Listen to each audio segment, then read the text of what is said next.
Hey everybody, how's it going? Back here today with a first impression of Oceanhorn, Monster of Uncharted Seas, which is a Zelda-like RPG developed by Cornfox and Bros. And I already have a lot of gameplay of this actually on my channel, so if you want to see some more gameplay, be sure to check those videos out.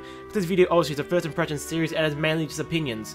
First we'll talk about the port, because this actually was an iPad game originally, and now it's made its way over to PC, and overall it's not too bad.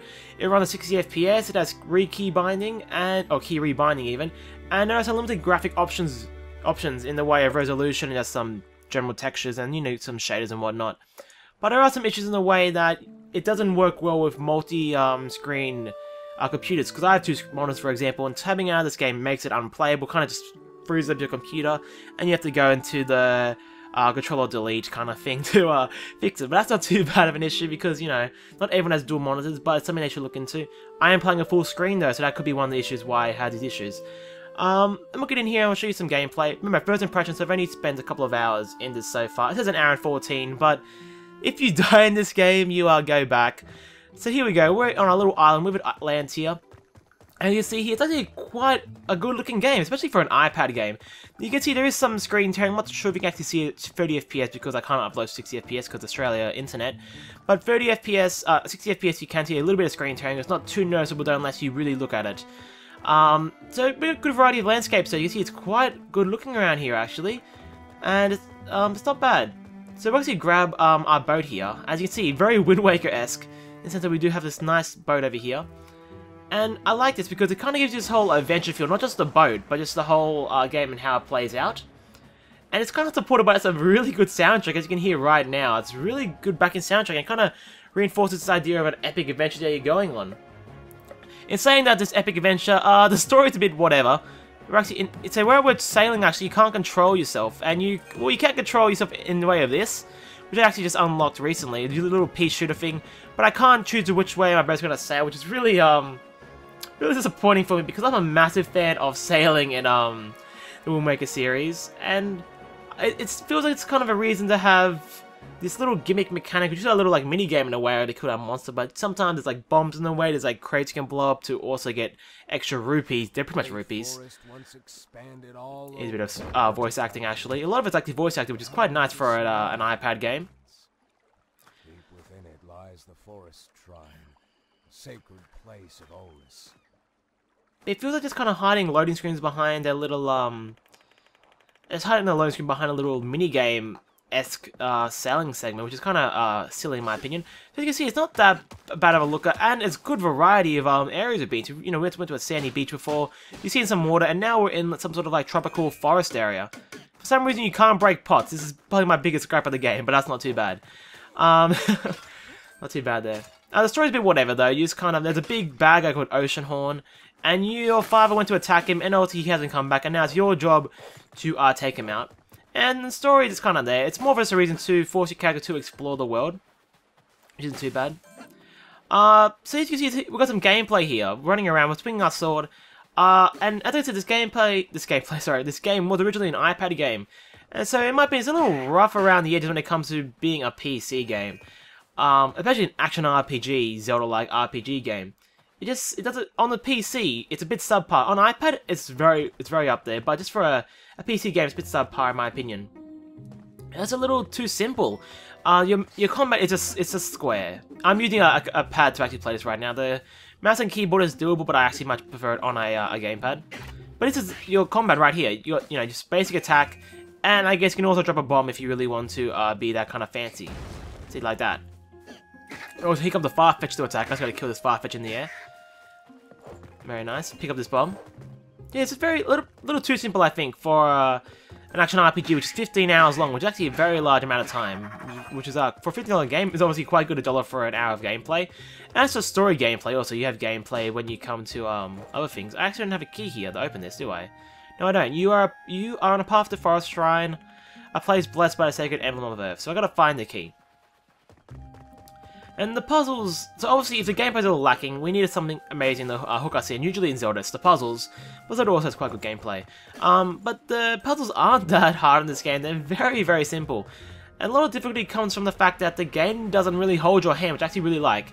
That kind of reinforces this adventure idea. You kind of a sense on, oh, you need to find your father, deal with this Oceanhorn character, but they don't really tell you how to do it. It's like, you know, if you found its weapon, or you found your father's weapon, your father's shield, and now you're kind of going to work it out yourself, you know, talk to people in the town, and it's work out how to explore the city, explore the world really, and you can't actually find areas unless you talk to people.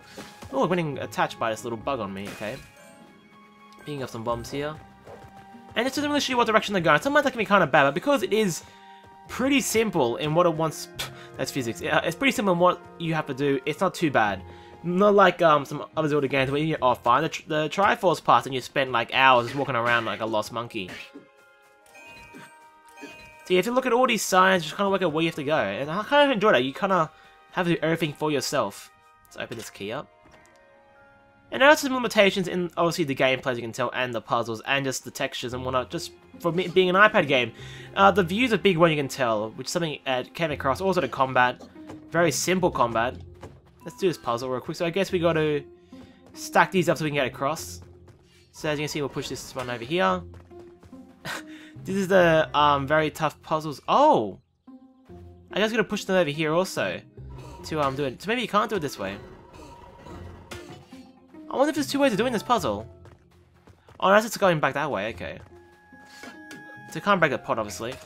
These are very, very basic puzzles. Say that I'll fail to do this next puzzle. Okay, here we go. So yeah, it's just kind of lacking combat, and when the game is primarily all combat, it's just kind of disappointing, really.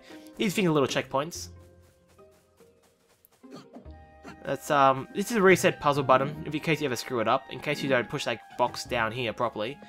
I guess. We'll go this way. See, overall, the game's a very just a slow-paced, casual, little adventure. Venture behind it, I guess, yeah, that's a better way of saying it. It's a little adventure behind it, it's not too crazy. It's got a little bit of a puzzle here to work out. Where'd this go? I don't know. Down here, maybe?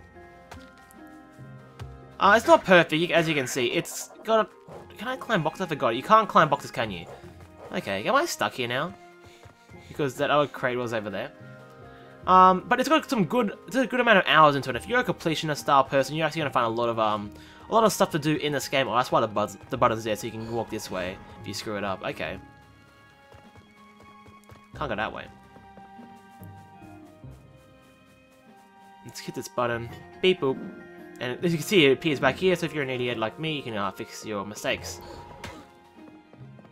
Yeah, there's a lot to do in this game, a lot of story to be had. 15 hours of content, just story content, and, you know, more if you want to do all the content. Oh, here we go. And for 15 bucks, it's not bad, you know. It's not too bad if you want to scratch that Zelda itch, if you have one of those. There is a Zelda game coming out eventually, but if you have a Zelda itch, this isn't a bad game to pick up and just kind of muck around with, get some hours in.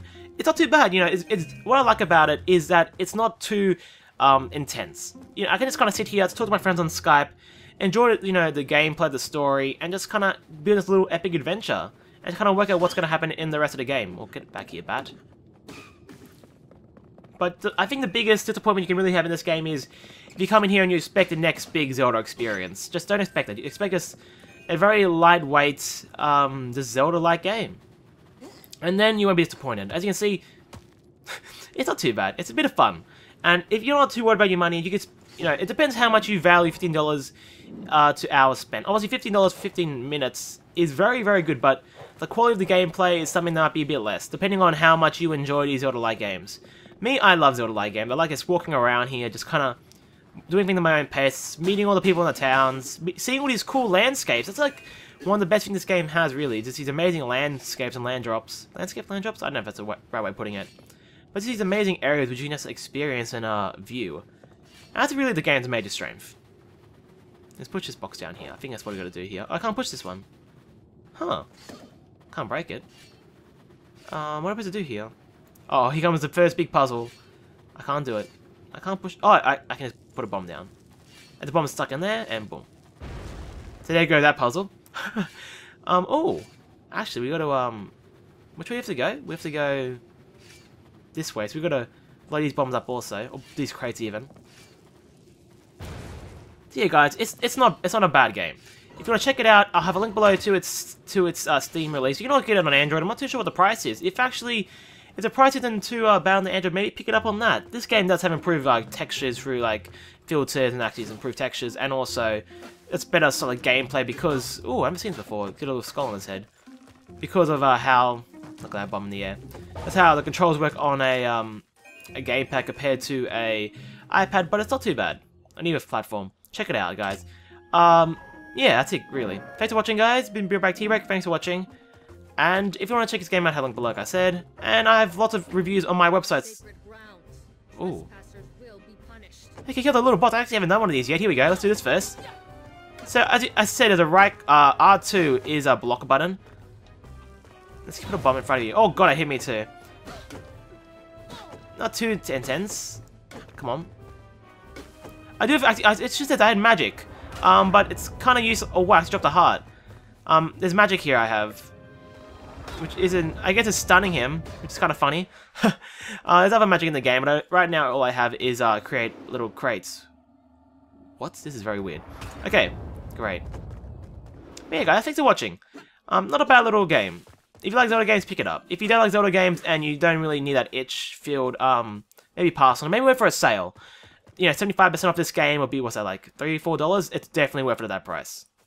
This has been Break T-Break, guys. Thanks for watching. Like I said, like 4 times already. And I'll see you guys next time.